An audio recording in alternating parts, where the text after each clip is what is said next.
Ya, selamat pagi, Sobat Cihos sekalian.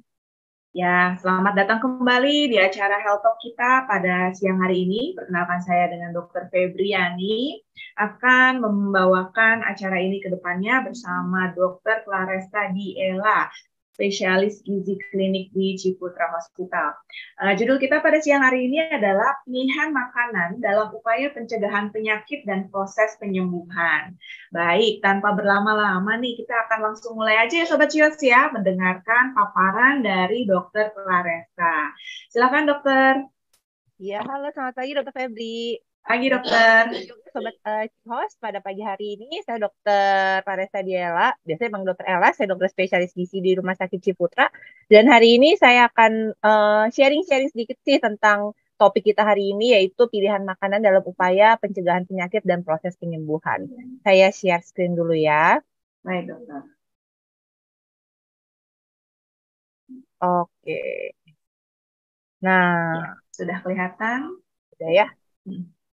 Tinggal di slide. Oke.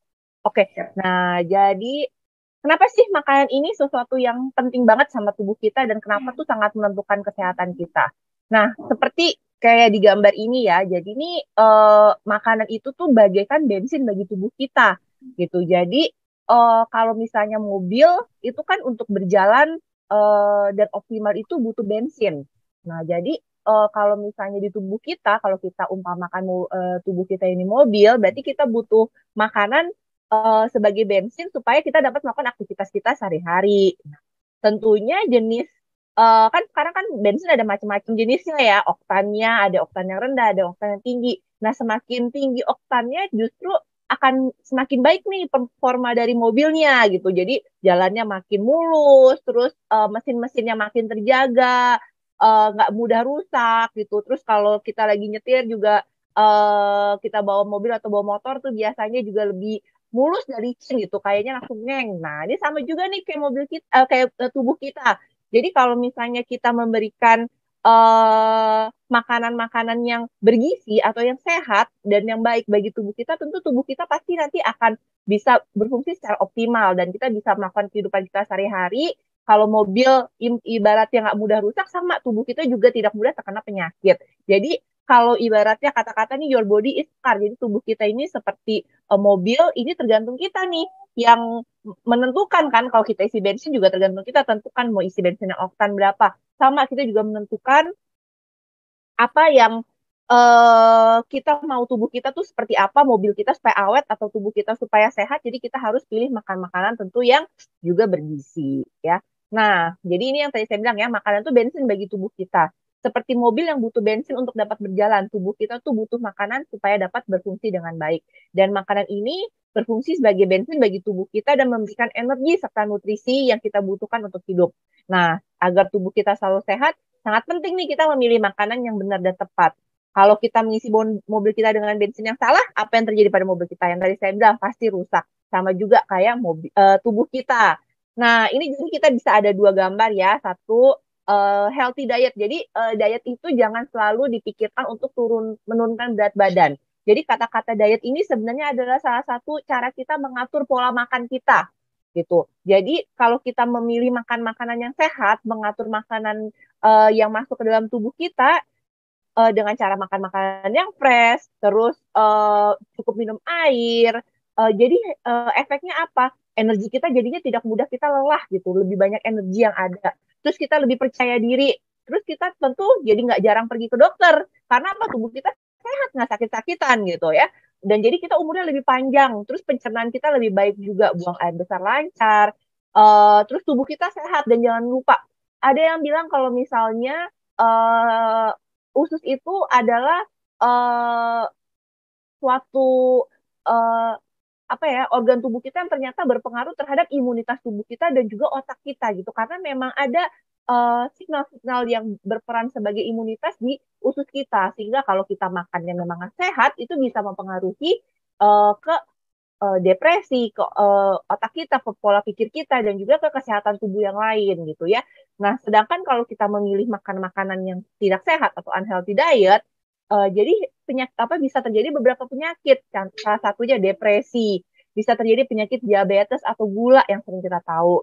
Terus penyakit kanker lebih meningkat resikonya. Terus bisa terkena penyakit jantung. Terus yang sering juga ini adalah obesitas dan lebih sering jadi pergi ke dokter gitu. Ya, jadi waktunya habis untuk pergi ke dokter karena apa? Aduh, kok rasanya dengkul sakit, kok kayaknya di tengkuk ini rasanya pegal-pegal, kok tidur nggak bisa, kok ada luka nggak sembuh-sembuh gitu ya.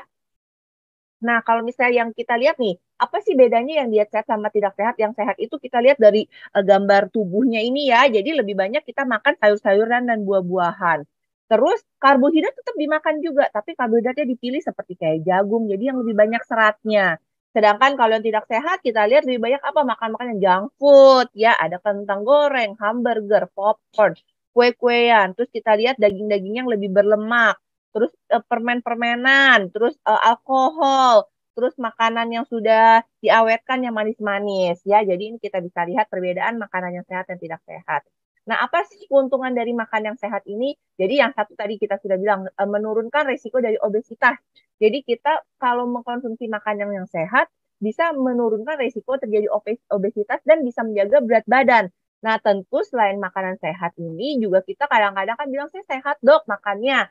Saya makan sayur, banyak saya makan kok daging yang rendah lemak. Nah, proses pemasakan itu perlu kita ketahui juga dan juga untuk porsi. Kadang-kadang kita porsi itu kalau berlebihan walaupun sehat juga tidak baik ya, karena akan diakumulasi nanti akan disimpan menjadi lemak.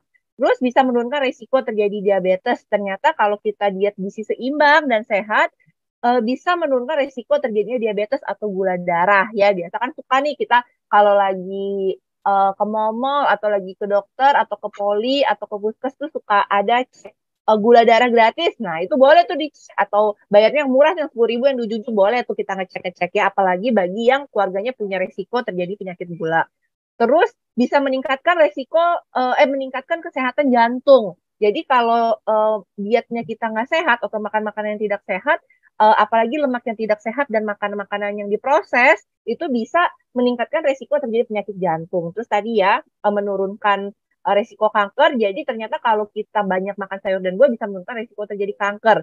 Terus bisa meningkatkan imunitas tubuh juga. Jadi diet gizi seimbang ini ternyata juga dapat meningkatkan imunitas tubuh kita sehingga tubuh kita tidak mudah terkena penyakit, apalagi sekarang lagi musim influenza. Karena kenapa? Pergantian cuaca, jadi batuk, pilek gitu, atau kadang-kadang kita udah rancu ya sama COVID kan, walaupun masih ada, tapi kadang-kadang udah nggak mau ngecek nih, oh ternyata apa batuk pilek biasa. Nah, imunitas tubuh kita ini bisa meningkatkan juga. Terus sekarang lagi musim apa lagi? DBD. Nah, DBD juga kalau imunitas tubuh kita, jadi kalau imunitas tubuh kita tinggi, jadi gejalanya dari DBD-nya tidak terlalu parah juga. Terus bisa memperbaiki atau lebih meningkatkan kesehatan usus ya. Nah, kalau terjadi obesitas emang kenapa sih dok gitu? Apa yang terjadi? Ternyata bisa berefek berbagai macam nih kalau misalnya makan kita berlebihan. Contohnya bisa terjadi diabetes, PCOS, atau biasanya nih para wanita yang sudah menikah terus udah lama nih kok nggak punya anak gitu. Mungkin menstruasinya tidak lancar, mungkin bisa terjadi adanya bisa diperiksa ke dokter kandungan, mungkin ada terjadi PCOS, terus bisa penyakit jantung, terus gangguan tidur atau psikososial masalahnya. Nah, beberapa penyakit-penyakit ini ternyata apabila kita sudah terkena pun kita perlu diet-diet khusus ya.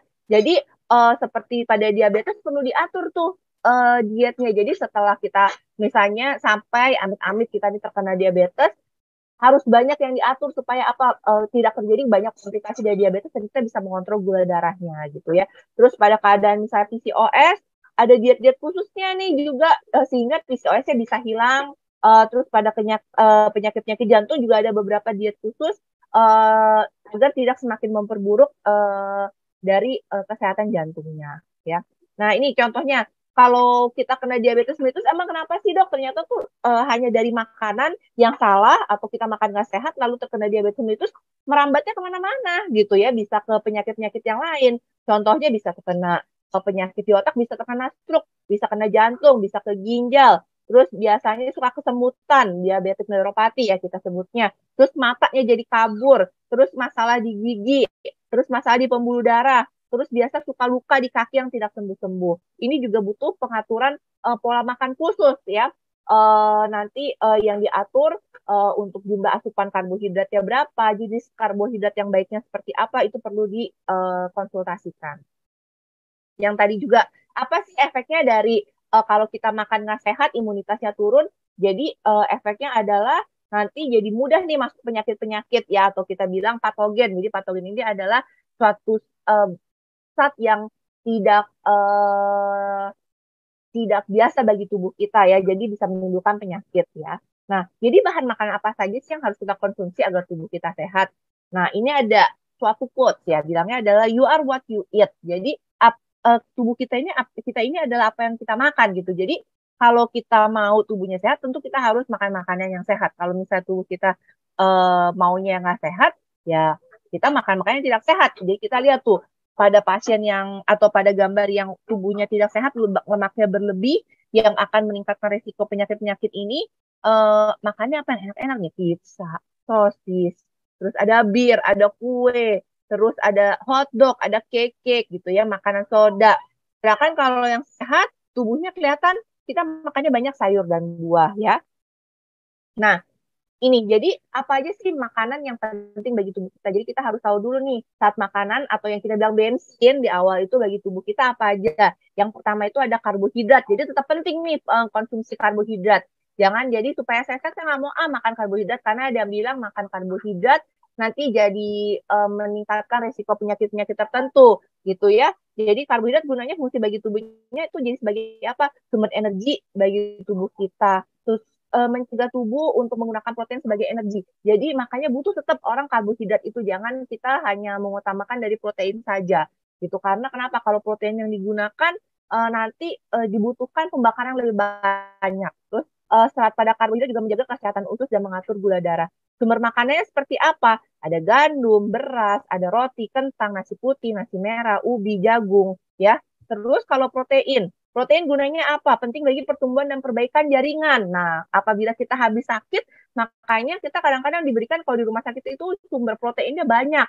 Jadi double biasanya. Misalnya pagi dikasih telur, lalu dikasih daging, dikasih ikan. Karena apa? Protein ini sangat penting untuk nutrisi kita, apalagi setelah kita sakit untuk proses penyembuhan. Terus untuk proses pembuatan hormon dan enzim dalam tubuh kita, terus menjadi cadangan sumber energi kalau karbohidratnya habis atau terbatas. Sumber bahan makanannya apa aja? Daging-dagingan, bisa keju, telur, alpukat, salmon, susu, kacang almond, udang, brokoli ya, jadi macam-macam. Terus minyak, nah lemak ini juga butuh bagi tubuh kita ya, jadi dia lemak ini gunanya untuk membantu penyerapan beberapa vitamin yang harus lemak. Jadi kalau misalnya lemaknya sangat rendah banget, nggak makan lemak sama sekali, gangguan dari penyerapan vitamin juga bisa terjadi ya. Terus membantu tubuh menyimpan energi, terus membantu pencegahan penyakit jantung. Tapi tentunya yang kita kiri adalah lemak yang baik. Nanti kita akan bahas di belakang. Sumber bahan makanannya seperti apa? Kelapa, alpukat, terus minyak-minyak essential oil, contohnya minyak olive oil, kacang-kacangan, daging ikan, salmon. Terus jangan lupa juga kita butuh air ya. Jadi ibaratnya kalau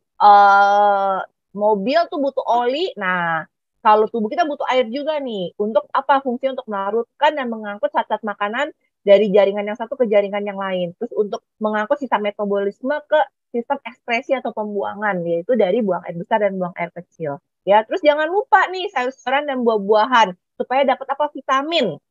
Ya, jadi vitamin itu ada vitamin A, D, E, K, vitamin C, vitamin B. Vitamin ini berperan banget nih dalam suatu proses metabolisme. Jadi metabolisme itu ada suatu perubahan dari zat-zat makanan untuk menjadi energi dan untuk pertumbuhan dan pemeliharaan tubuh. Ya, jadi ini sangat dipentingkan. Apalagi kalau kita setelah sakit, biasanya vitamin-vitamin ini pada drop. Karena apa? Vitamin ini digunakan tubuh untuk melawan dan juga untuk memperbaiki tubuh kita ketika kita sakit. Jadi setelah sakit biasanya vitamin-vitamin ini banyak yang kekurangan, sehingga makanya biasanya kalau kita pulang setelah dirawat rumah sakit dikasih multivitamin ya, karena apa? Untuk mereplace atau mengganti yang sudah hilang atau yang digunakan untuk berjuang melawan virus atau bakteri ya. Ini disebutnya kalau karbohidrat, protein dan minyak ini namanya nutrisi makro, sedangkan vitaminnya disebutnya nutrisi mikro ya. Jadi yang utama adalah karbohidrat, protein dan minyak.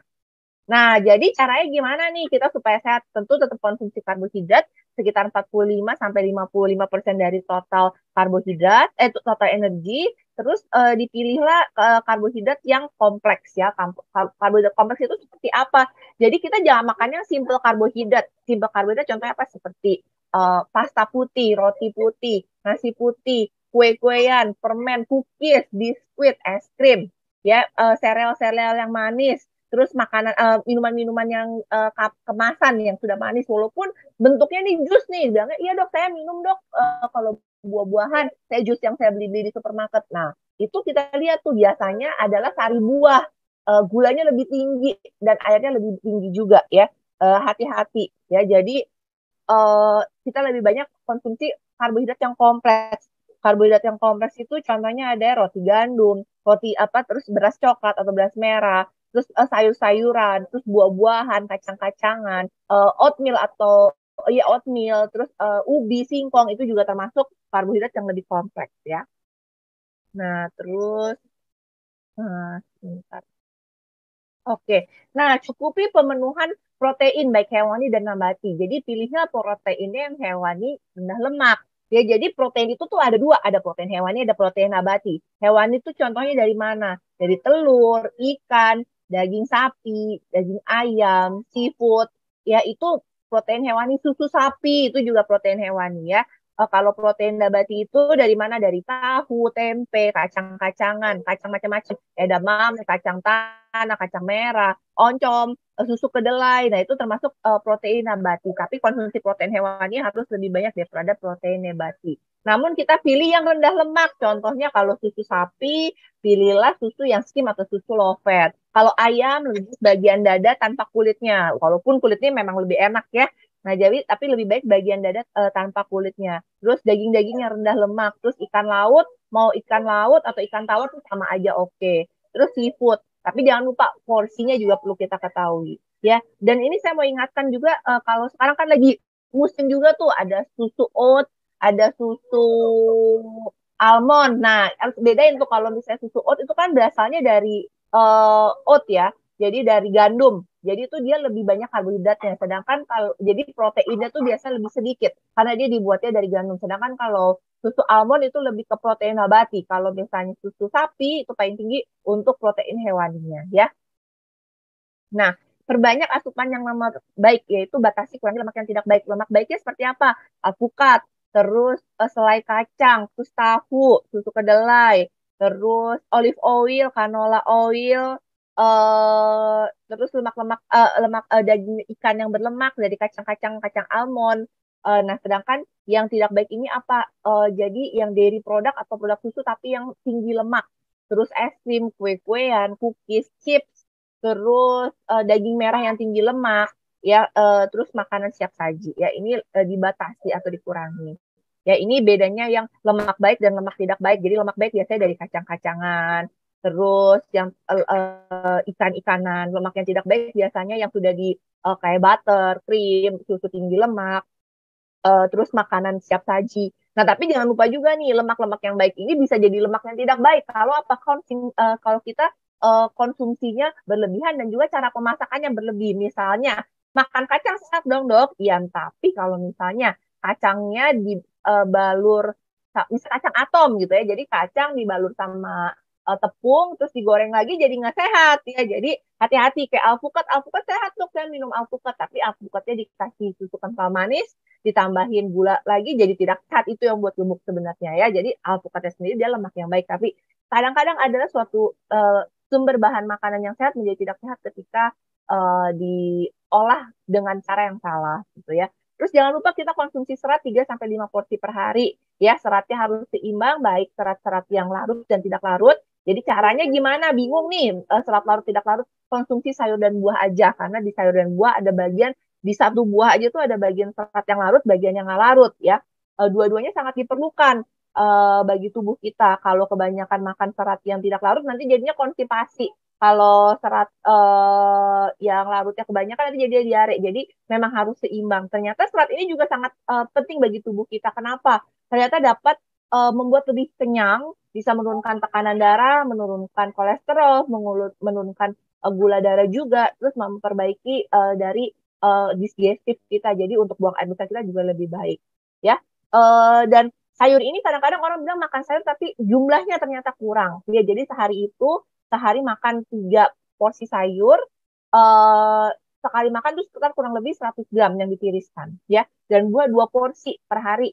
Jadi lebih baiknya buah potong dibandingkan kalau jus. Kalau misalnya di jus itu biasa kan seratnya udah nggak ada ya, jadi nanti bentuknya udah gula sederhana, kurang baik juga ya. Dan juga jangan lupa kita makannya berbagai macam sayur dan buah yang beragam. Terus ini batasi konsumsi gula, garam dan lemak dengan cara memasak yang lebih baik ya. Jadi gula ini maksimal ada 4 sendok makan, garam itu 1 sendok teh per hari, lemak itu atau minyak 5 sendok makan. Nah, hati-hati misalnya kita bilang, enggak dok, saya nggak makan gula sebanyak itu 4 sendok makan.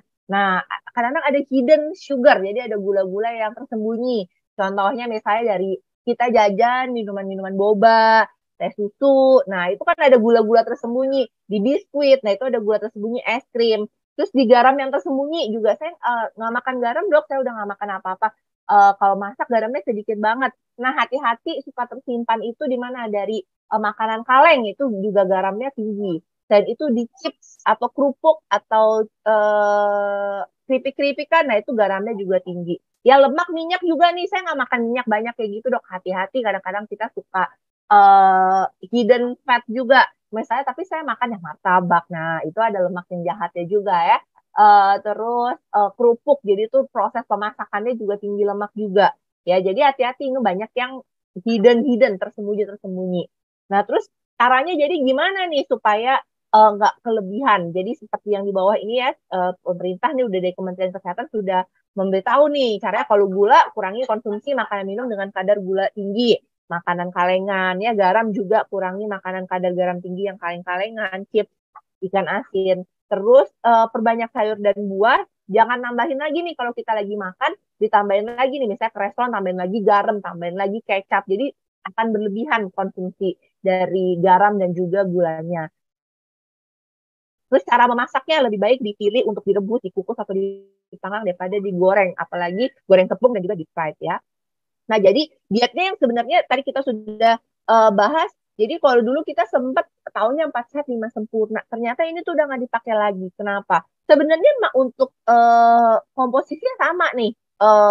Si diet 4 sehat 5 sempurna ini adalah makanan pokok, karbohidrat, ada sayur-sayuran, buah-buahan, sama lauk pauk. Atau di sini protein. Ada susu juga. Nah, tapi di sini nggak dikasih tahu porsinya berapa banyak. Ya, tadi saya udah bilang. Jadi kalau misalnya makanan sehat, salah jumlah konsumsinya, salah cara pemasakannya itu juga menjadi tidak sehat dan jadi berlebihan. Ya, jadi memang lebih utama tetap kita makan. Ini namanya ada tumpeng gizi seimbang ya, yang diberitahu kepada pemerintah atau Kemenkes kalau ini ada tumpeng yang cocok untuk masyarakat Indonesia ya. Jadi tetap ada nih sumber karbohidratnya, tapi kita pilih yang karbohidrat kompleks ya, tetap 3 sampai 4 porsi. Lini kedua dari tumpeng ini adalah tetap perbanyak sayur dan buah ya. 3 sampai 4 porsi, buah 2 sampai 3 porsi. Terus tetap ada proteinnya, protein hewani dan protein nabati. Dan di sini susu ini masuk di protein hewani. Jadi bukan suatu tambahan ya. Jadi kalau di 4 sehat 5 sempurna, sempurna setelah minum susu. Tapi kalau di gizi seimbang, susu itu salah satu pilihan sebagai protein hewani. Terus batasi penggunaan gula, garam, dan minyak. Terus minum air putih jangan lupa 18 per hari ya. Sisanya adalah cuci tangan dan memantau berat badan serta melakukan aktivitas. Oke, terus dok makannya susah dok. Kalau misalnya mau naker-naker gimana caranya? Kita lihat ada yang namanya isi piringku. Ya, jadi di isi piringku ini, kalau kita punya piring, kita bagi 4. Bagi 2 dulu ya, bagi 2. Terus sisi yang kanan isi sama buah-buahan sama sayur-sayuran. Sayurnya lebih banyak. Sisi yang sebelah kirinya diisinya sama makanan pokok. Atasnya diisi sama protein atau lauk pauk ya, gunanya supaya apa, lebih mudah. Jadi kalau kita lagi kondangan ya kan nggak mungkin nimbang-nimbang, oh tahu nih kalau ngambil piring, oh makannya ada nasinya, proteinnya yang semana, buah-buahan sayurnya lebih banyak gitu ya, jadi lebih memudahkan dari isi piringku ini. Nah vitamin ini juga penting ya, tadi yang saya sebutkan bagi tubuh kita, karena vitamin ini ada vitamin A, vitamin B, B-nya ada banyak banget, B1, B12, ada vitamin C, vitamin D, vitamin E, vitamin K. Gunanya sebagai apa? Macam-macam vitamin ada manfaatnya masing-masing. Kalau kita misalnya ada orang yang kayak saya mau makan vitamin A aja dok, saya mau makan vitamin C aja dok, saya mau makan vitamin D aja gitu ya. Jadi banyak banget yang dimakan konsumsinya gitu ya, padahal belum tentu kekurangan. Dan juga tubuh kita ini sesuatu yang kompleks, jadi nggak bisa hanya di satu vitamin aja nanti dia jadi lebih baik gitu ya. Jadi dia saling berhubungan ya terus makannya misalnya saya cuma makan mau makannya jeruk aja nih supaya tinggi vitamin C. Nah, tapi kekurangan vitamin A sama juga bohong ya. Jadi lebih baik adalah kita makan makanan yang beragam, sayur-sayuran dan buah-buahannya beragam ya. Jadi bisa berselang-seling gitu. Terus sayur-sayur buah-buahan makan beraneka warna, bukan berarti sehari warna-warni ya. Kalau enggak kita jadi tukang buah gitu atau maksa banget nih kemarin udah makan buah yang warna kuning, besok harus makan buah yang warna merah. Ya lagi musim aja nggak apa-apa gitu. Tapi macam-macam kita cobain gitu supaya apa berbagai sumber vitamin yang didapatkan dari buah-buahan ini didapat sama sayur-sayuran juga gitu ya. Coba berbagai macam jenis sayur-sayuran bukan berarti harus makan hari ini udah brokoli, besoknya nggak ada lagi nih. Kata dokter mesti makannya seperti pelangi gitu, besok harus makannya yang warna lain lagi nih, terong. Tapi terongnya nggak ada, nggak usah maksa, nggak apa-apa. Tapi kita intinya makan tetap ada sayur dan beraneka ragam gitu ya. Vitamin A fungsinya sebagai apa untuk kesehatan mata, vitamin B untuk metabolisme energi dan juga sel, terus vitamin C untuk imunitas dan juga untuk kulit, vitamin D untuk meningkatkan atau menjaga kalsium dan fosfor di darah dan juga untuk imunitas, vitamin E sebagai antioksidan, vitamin K sebagai untuk mencegah pembekuan darah. Kita lihat sumber-sumbernya dari mana. Vitamin A dari ada potato ubi, dari mangga, telur. Vitamin B ada yang dari B1-nya dari tuna. Terus vitamin B2-nya dari jamur. Terus vitamin B3-nya dari susu, telur. Dok, jadi banyak banget dong yang dimakan. Nah, intinya kalau kita makannya beragam, kita makannya sumbernya sama nih, udah ada karbohidrat, ada protein hewani, protein nabati, ada sayur, ada buah, semuanya bisa tercapai gitu. Ya, supaya sumber-sumber ini bisa didapatkan oleh tubuh kita. Nah, mineral juga dibutuhkan oleh tubuh kita ya. Mineral ini kalsium, fosfor, iron atau zat besi, zinc, sodium. Jadi sodium atau kemun garam tetap dibutuhkan tapi tidak boleh berlebihan. Iodin, magnesium, kuprum itu tetap dibutuhkan tubuh kita supaya apa? Karena ternyata sangat berguna juga bagi tubuh kita dan ini sebenarnya terdapat di sumber-sumber kayak protein juga kan. Misalnya kita lihat ya, kalsium ada di apa? Di susu, keju, yogurt. Itu termasuk apa? Protein hewani gitu. Jadi sebenarnya di protein hewani dengan makan protein hewani selain dapat protein hewaninya kita juga bisa dapat kalsium juga gitu ya. Tahu juga protein nabati ternyata kita bisa dapat kalsium juga. Fosfor gitu misalnya didapatkan dari mana? Di susu, daging, ikan, produk dari ayam, kacang-kacangan. Nah, kita berarti kalau makan protein hewani aja berarti atau protein nabati bisa dapat si fosfor ini juga ya. Jadi potasium didapatkan dari mana? Sayur-sayuran, buah-buahan, daging, ikan, produk susu. Nah, berarti kalau kita makan sayur-sayuran dan buah-buahan, kita bisa dapat apa? Bisa dapat si vitaminnya dan juga bisa dapat potasium atau dari mineralnya. Ya, jadi kita makannya tetap utamanya adalah ada si karbohidrat, protein, sama hewani, di mana sebenarnya protein hewani dan juga lemak, di mana sebenarnya di sumber bahan makan utama ini mengandung si mikromineral, mikrovitamin, mikronutrisi dan juga mineral ini. Ya, nah berikut yang saya bisa sharing untuk teman-teman sahabat Cihos sekalian. Apabila ada pertanyaan, habis itu kita bisa sesi tanya jawab. Sekarang saya kembalikan lagi ke Dokter Febri ya. Waduh, terima kasih banyak Dokter Claresta atau Dokter Ella ya dok. Iya. Dipanggil Dokter Ella. Ya, dok, ini udah banyak banget dok pertanyaan dari sobat-sobat Cihos yang ada masuk ke chat di YouTube kita. Yang pertama dari pertanyaannya mirip-mirip sih. Sebenarnya dari Double J Mom sama Desi Anggrè ini nih. Kalau dari Double J Mom nih dia nanya, kan kita sekarang nih sering banget nih dok ngeliat ada kedai kopi, jualan es gitu ya. Itu kira-kira kita masih boleh nggak sih makan itu? Terus dibatasinnya kira-kira berapa kali ya? Terus kalau kita mau makan yang bakar-bakaran gitu, kalau udah kata Desi nih, Bu Desi, mau bakar-bakaran kayak barbekyuan, mau bikin sate, itu dibatasin kira-kira berapa kali dok? Boleh nggak sih seminggu sekali atau sebulan sekali gitu? Oke, kita bahas kedai kopi dulu ya. Jadi gini, intinya kita harus pinter-pinter ya. Jadi kalau kita mau hidup sehat bukan berarti hidupnya menderita dan nggak nikmatin hidup. Kita harus tetap nikmatin hidup. Jadi kalau misalnya kalau bisa jangan tiap hari kan. Jadi gini, di dalam kopi susu yang kekinian itu kan berarti isinya ada kopi, susunya kan nggak mungkin dikasihnya yang low fat ya. Biasanya high fat terus dikasih creamer, ada gulanya juga.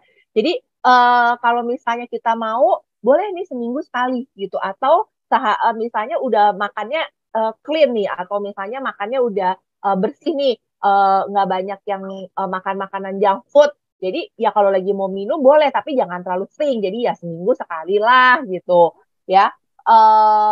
Terus kalau misalnya hari itu kayak lagi misalnya Sabtu Minggu ya, kadang-kadang kan kita suka kelolosan tuh Sabtu Minggu ya, pergi ke mall jajan-jajan, terus ada kopi susu ngantuk nih lagi ke mall udah beli, atau aduh ada boba nih lagi promo beli, ya udah nggak kenapa-napa, tapi jangan setiap hari juga gitu. Dan hari Halo dok? itu Ya, makannya oke. berantakan juga, mulai atur lagi pola makannya. Ya, halo, kedengeran? Ya, Kedengeran? Ya. besoknya makannya diatur lagi pola makannya yang sehat. Dan juga jangan lupa juga olahraga. Ya, jadi dengan olahraga itu juga bisa membantu membakar lemak yang kelebihan ini. Terus jadi ya kalau dibilang berapa banyak, ya setidaknya seminggu sekali atau ya sebulan sekali gitu, jangan setiap hari. Terus kalau mau pilih, atau kita pilih misalnya kopi susunya bisa susunya disubstitusi atau diganti dengan yang rendah lemak, itu lebih baik, lebih bagus. Atau misalnya kalau kopi susu kadang-kadang kan ada creamernya di atas atau ada foamnya, kita bisa pilih ya udah deh nggak usah ada yang foamnya atasnya. Nah itu bisa salah satu pilihan. Terus bagaimana dengan yang dibakar-bakar kayak barbecue segala macam? Sebenarnya kalau yang dibakar-bakar atau barbecue itu masih boleh, tapi kan sebenarnya yang bisa meningkatkan resiko terjadi kanker itu yang sampai gosong banget. Jadi kita cara masaknya jangan sampai yang gosong banget gitu, atau yang gosong-gosong kita buang.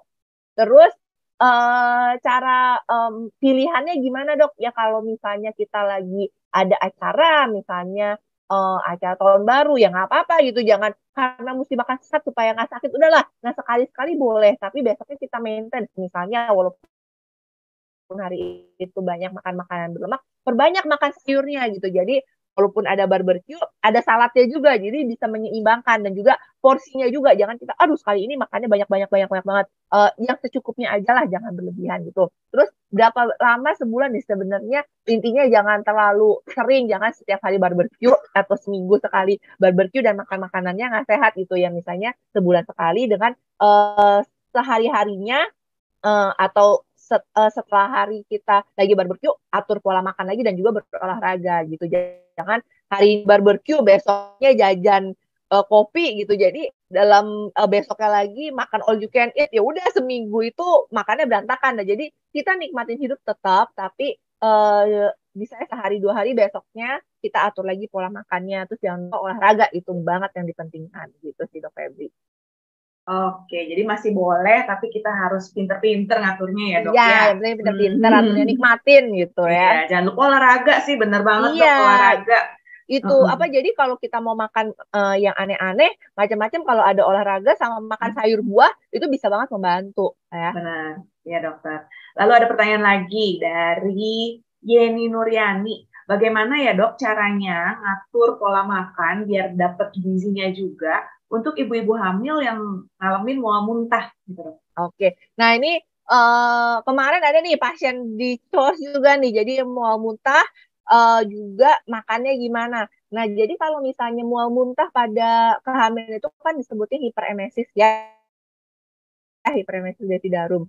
Nah, biasa tuh bisa terjadi sampai sekitar 16 minggu usia kehamilan ya. Biasa eh, pertama-pertama banget deh kita tuh ada keluhan mual muntah gitu. Nah, itu dipengaruhinya karena apa? Biasa dipengaruhi karena hormon. Jadi kita cium-cium bau tertentu tuh suka lebih sensitif ya, memang karena eh, ketika hamil itu kan terjadi perubahan hormon. Kadang-kadang nyium bau bawang putih jadi mual. Ada yang nyium bau sabun aja mual. Nah gitu ya. Jadi caranya gimana untuk memenuhi kebutuhan gizinya? Karena kan tetap butuh ya nutrisinya. Nah kalau misalnya salah satu caranya makan makanan yang bisa menghilangi atau mengurangi mual. Contohnya kayak air jahe itu bisa, ada penelitian itu bisa mengurangi mual. Terus atau mencium bau-bau tertentu kayak misalnya bau mint atau bau kayak minyak kayu putih, itu bisa ngurangin mual juga. Terus makannya sedikit tapi sering gitu ya. Jadi jangan kita sekali makan. Biasanya mual kalau lihat makanan tuh banyak banget ya. Biasa tuh mual jadinya. Jadi kita makannya kalau sedikit-sedikit, tapi sering biasanya mualnya bisa berkurang. Terus kita kadang-kadang asumsi tiap mual pengennya makan bubur, ya kan? Jadi aduh mual nih pengen makan bubur. Nah kalau menurut pengalaman saya kita lihat bubur sama makanan yang dicincang-cincang gitu, jadi kayak lebih mual gitu.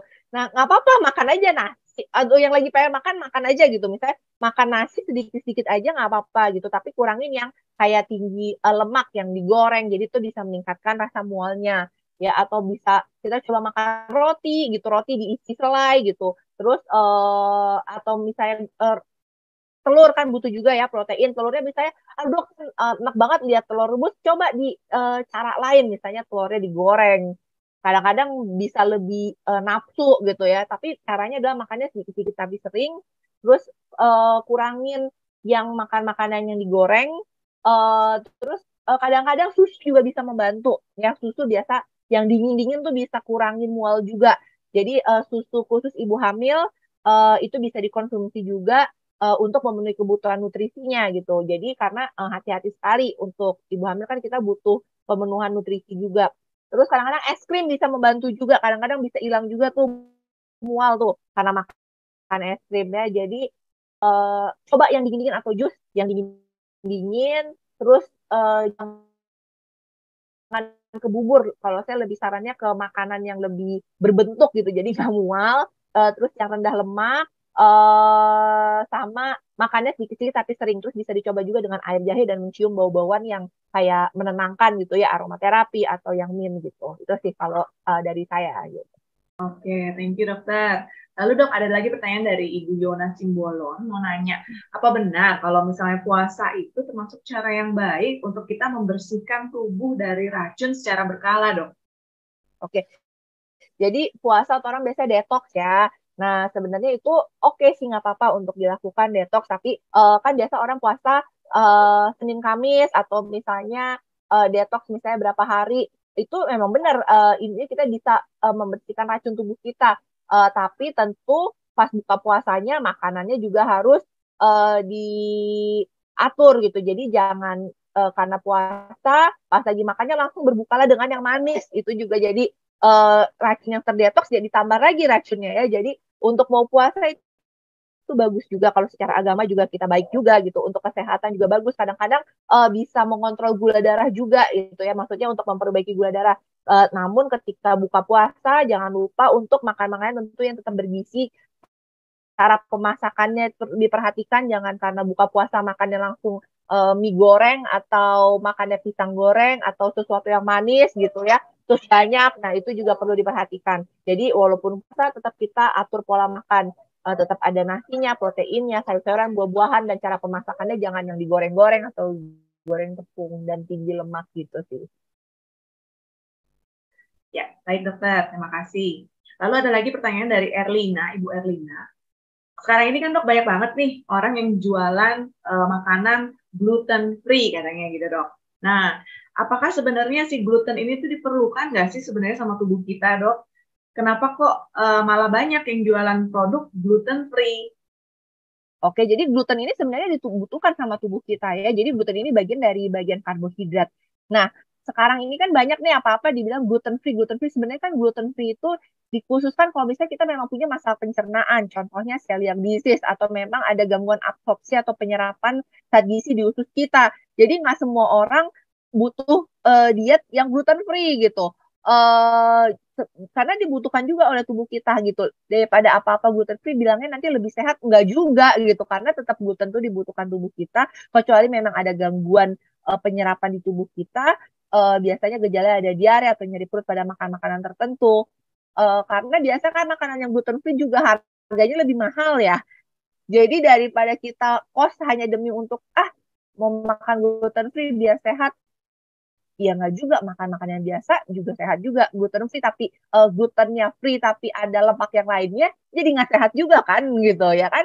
Jadi misalnya udah gluten free tapi dibuat cake dibuatnya ada pakai menteganya yang tinggi lemak atau susunya yang tinggi lemak ya jadinya bukan sehat juga gitu jadi itu untuk biasa untuk lebih meningkatkan nilai jual ya ada gluten free-nya tapi kalau ditambah-tambahin bahan makanan lain yang membuat tidak sehat atau diolahnya nggak baik juga jadi tidak sehat juga. Jadi bukan berarti segala sesuatu produk yang gluten free itu lebih sehat. Dia lebih sehat bagi orang-orang yang memang membutuhkan diet gluten free gitu. Tapi kalau kita nggak ada masalah, ya udah nggak usah yang gluten free gitu. Cara masak yang benar aja juga kita akan sehat gitu. Gitu. Oke, baik dokter, terima kasih. Lalu pertanyaan lagi dari Bapak F. Budiman, bagaimana caranya kita tahu makanan kita ini sehat apa enggak dok? Karena kan tadi udah di-mention nih, makanan yang sehat itu kayak contohnya telur, ikan gitu ya dok. Nah, tapi ada beberapa orang yang malah justru alergi. Bagaimana cara penanganan orang-orang yang alergi terhadap telur, ikan? Bagaimana cara memilih makanannya biar dia tetap asupannya baik? Oke, jadi kalau misalnya ada alergi beberapa zat, misalnya ada yang alergi telur, ya udah jangan konsumsi telur. Kan ada substitusi dari protein hewani, ya. Jadi misalnya protein hewani tadi pilihannya ada telur, ada ikan, ada daging ayam, daging sapi. Itu protein hewani ya, ada seafood. Nah, jadi kalau misalnya alergi telur, ya kita ada substitusi yang lain, ya kan ada daging sapi. Kalau jarang sih biasa ya kalau alergi daging sapi, biasanya tuh alergi yang ada zat alergen itu telur sama susu ya. Biasanya itu yang ada alergennya. Kalau yang lain-lain biasanya sih nggak ada. Jadi masih bisa ada substitusinya. Jadi itu ya tetap sehat juga. Tapi ingat walaupun disubstitusi tetap terpenuhi kebutuhannya gitu.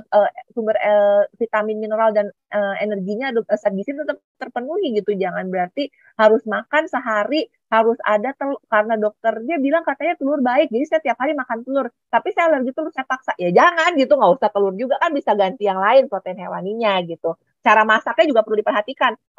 Kalau misalnya cara masaknya salah, udah sehat nih, udah deh saya beli daging ayam aja deh, tapi daging ayam digoreng tepung nggak jadi nggak sehat juga. Ya jadi untuk lebih memenuhi kebutuhan nutrisi pada pasien-pasien yang alergi, ya kalau memang alergi dipastikan dulu benar nggak alergi itu atau jangan-jangan ada alergi zat-zat yang terkandung misalnya kombinasi makanan ya, misalnya ada telur sama apa dibuatan kue gitu. Jadi dia mungkin nggak alergi telur, alergi bahan alergen lainnya itu boleh dicek dulu alerginya. Tapi kalau udah diketahui memang benar alergi telur untuk memenuhinya yaitu substitusi jenis bahan sumber makanannya gitu sih dok. Oke, terima kasih banyak dokter. Lalu ada pertanyaan lagi dari Bapak Eng Bagus Panuntun. Dok, saya udah makan yang makanan gizi seimbang nih dok, tapi berat saya kok nggak nambah-nambah ya. IMT-nya katanya 17, usia 28 tahun. Apa perlu minum obat cacing dok? Oke, obat cacing. Jadi gini, kalau misalnya udah bilangnya udah makan gizi seimbang tapi belum berat badannya naik-naik. Nah, kita lihat juga udah gizi seimbang kalorinya tercukupi nggak gitu. Karena setiap orang itu kan kebutuhan kalorinya berbeda-beda. Karena apa? Pekerjaan tiap orang beda-beda. Kalau misalnya kita kerjanya duduk aja, misalnya depan laptop, terus makannya cuma 1.300 kilokalori, gitu mungkin ya berat badannya akan stabil-stabil aja segitu. Tapi kalau kita makan 1.500 kilokalori, berat badannya akan naik. Karena apa? Ketika kita aktivitasnya duduk aja kan itu kan energi yang dibakar tidak sebesar kalau misalnya kita aktivitasnya lebih berat.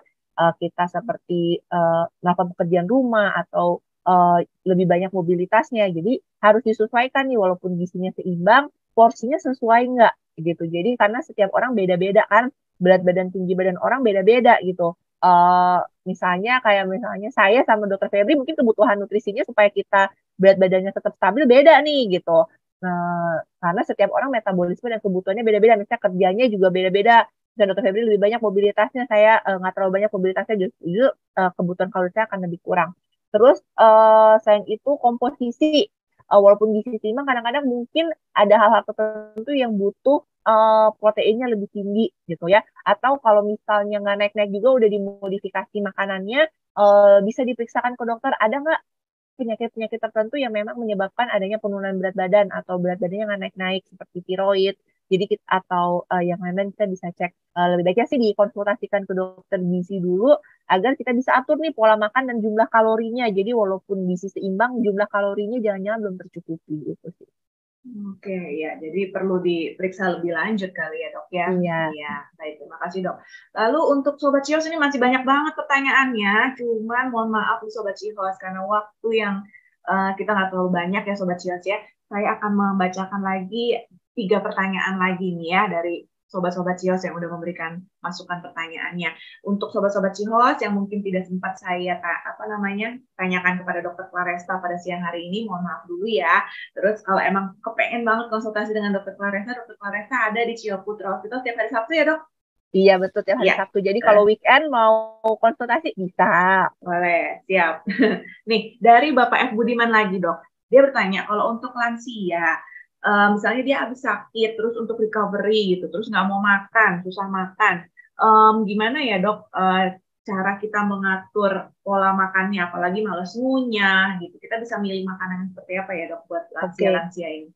Jadi lansia-lansia ini memang salah satu faktornya selain kalau udah sakit, kita kan memang rasanya nggak enak ya kalau udah lansia gitu. Nggak lansia aja juga kita rasanya juga nggak enak ya habis sakit. Terus pada lansia ini juga udah terjadi penurunan biasanya di lidah ini papil-papilnya buat indera perasa juga mulai menurun. Jadi kayak rasa makanan tertentu kayak rasanya jadi nggak enak gitu. Atau makanan yang nggak terlalu asin dibilangnya asin banget, atau yang nggak terlalu yang asin dibilangnya nggak asin gitu. Terus selain itu pada lansia juga masa gigi geligi, kadang-kadang giginya udah pada hilang, udah nggak ada. Jadi ngunyah susah, dikasihnya nasi ya makinlah males. Terus seret juga biasa pada lansia, karena kenapa? Si air liur ini juga udah nggak sebanyak kita gitu. Kalau kita makan mungkin masih bisa, yaudahlah nih minum dikit aja masih bisa gitu ya. Nah pada lansia ini memang sudah terjadi penurunan dari sekresi dari kelenjar air liur, sehingga kadang-kadang bisa lebih cepat gitu. Jadi kalau makan tuh males deh, kayaknya susah banget kalau nggak dipotong-potong, gigi nggak ada. Jadi salah satu caranya mungkin kita bisa beri makanan yang lebih lunak, terus untuk lauk-lauknya bisa dicincang-cincang atau dipotong lebih kecil, terus kadang-kadang ada ide juga tuh biasanya adalah kita kasih snack-snack yang tinggi kalori tapi yang mudah dimakan, jadi kayak puding, bubur sumsum gitu.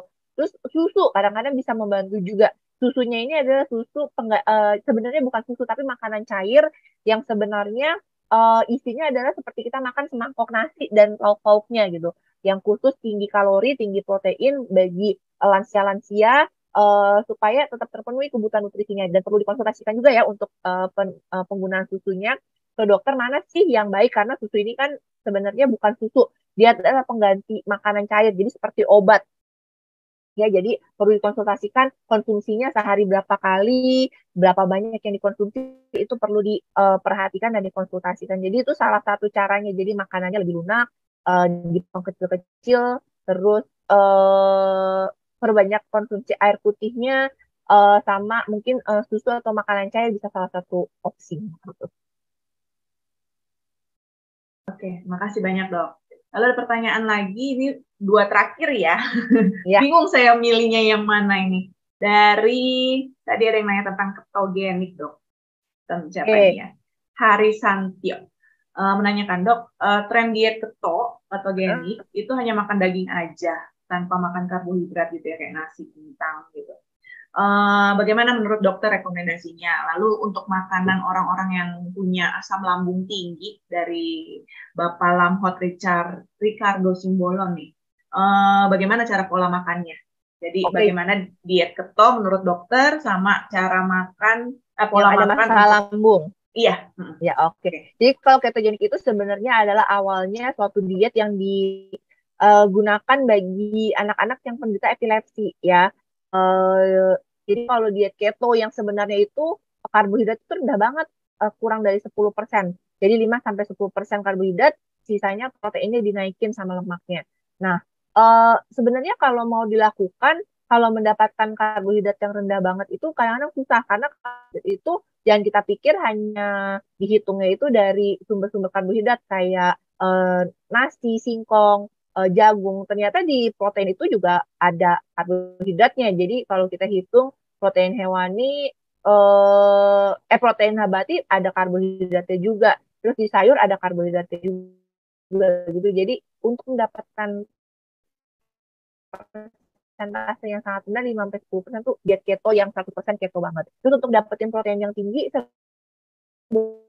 boleh, karena tadi protein bisa memberikan energi juga, cuma jangan lupa cara pemasakannya. Dan kalau untuk jangka panjang, masih kedengeran dok suaranya?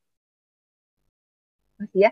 Jadi untuk jangka panjang juga untuk jangka panjang juga perlu tidak bisa dilakukan jangka panjang, perlu ada supervisi dokter karena apa? Ada efek sampingnya kalau kelebihan dari protein itu juga tidak baik karena apa? Akan memperberat kerja ginjal juga gitu. Dan juga kalau salah jenis misalnya saya mau tinggi protein tapi jenis pemasakan salah, misalnya makan daging tiap hari tapi dagingnya yang berlemak terus di stick pakai butter yang banyak, nah itu justru nanti akan bukannya sehat, malahan jadi meningkatkan risiko-risiko penyakit. Dan kita mau sampai kapan sebenarnya mau diet ketogenik gitu kan? Pengen juga kan makan yang ya, normal-normal aja deh, ntar kalau nggak ke restoran susah makannya.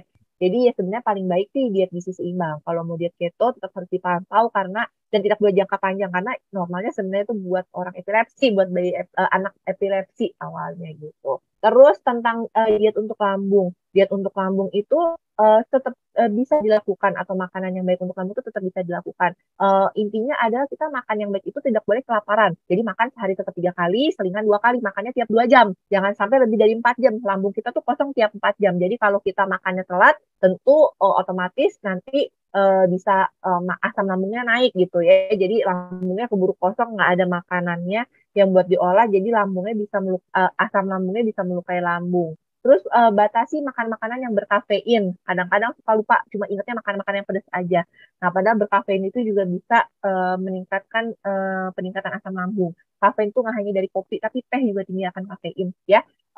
Terus makannya kalau lagi nggak enak perutnya, kurangi makan makanan yang berlemak. Terus makannya sedikit-sedikit tapi sering. Jadi perutnya keisi terus tiap 2 jam tetap ada makanan. Gitu sih salah satu caranya untuk diet atau makanan sehat bagi penderita asam lambung gitu. Oke, baik. Terima kasih banyak Dokter Claresta atas waktunya pada siang hari ini. Udah bincang-bincang bersama saya dan juga didengarkan oleh sobat-sobat Cihos melalui YouTube Ciputra Healthcare tentang pilihan makanan dalam upaya mencegah penyakit dan juga proses penyembuhan. Untuk sobat-sobat Cihos, mohon maaf jika pasti ada pertanyaan yang mungkin belum bisa kita jawab pada hari ini ya. Baik, jadi untuk key message-nya kali ya dok ya buat sobat-sobat Cios di rumah bagaimana cara kita memilih makanan dan juga bagaimana cara kita mengolah makanan dok. Oke, jadi pesan-pesan dari saya adalah nikmati hidup gitu. Jadi nikmati hidup dengan cara gizi seimbang. Makan makanan yang tetap ada karbohidratnya, ada proteinnya, ada protein hewani nabati, ada lemak yang baik, sayur dan buah dicukupi sehari 3-2 porsi sehari. Kalau misalnya mau cheating makan-makan yang sehat jangan setiap hari ya. Jadi kalau hari ini makan yang sehat, besoknya balik lagi makan sehat lagi dan makan seimbang. Porsi jangan lupa, cara pemasakan juga. Jadi udah makannya sehat, udah belinya makanan yang sehat-sehat, tapi cara pemasakan yang salah itu bisa jadi bumerang juga buat kita. Kurangin gorengan ya dok? Iya, kurangin gorengan sama kopi susu ya kalau siang-siang kita ya. Apalagi Cihos sekarang udah ada tempat kopi baru ya dok. Oh iya, buat sobat-sobat Cihos nih yang mau nongkrong di kedai kopi, kita ada kedai kopi baru. Kedai kopi baru. Nah ini tantangan juga buat kita kalau udah siang-siang kok ngantuk. Nah buat dokternya juga jadi tantangan ya, sama penunggu pasien juga tantangan. Nah boleh diminum tapi jangan sering-sering ya. Oke, terus jangan lupa perbanyak untuk olahraga, itu penting banget gitu. Seminggu berapa kali dok? Bagusnya olahraga dok? Bagusnya itu minimal sih kalau bisa awal-awal, jangan kita langsung kayak atlet ya tiap hari olahraga. Ya dimulai dulu lah seminggu 3 kali diniatin dulu. Yang penting niat itu dan konsistensi yang penting. 3-5 kali nanti naik bertingkat. 30 menit aja dulu, 30 jangan menit langsung cukup heboh. Ya dok ya? Iya, 30 menit dulu, jangan langsung heboh 1 jam ntar lemes. Besoknya olahraga sekali, istirahatnya seminggu, jangan. Ya, jadi 30 menit dulu, seminggu 3 kali. Yang penting niat dan usaha serta konsistensi gitu. Ya, terima kasih banyak. Saya Dr. Febriani, mohon undur diri. Semoga sehat selalu Sobat Cihos. Terima kasih banyak atas perhatiannya. Jika ada yang kurang-kurang, saya mohon maaf. Saya mohon pamit Sobat Cihos. Terima kasih banyak atas perhatiannya. Salam sehat selalu. Dah.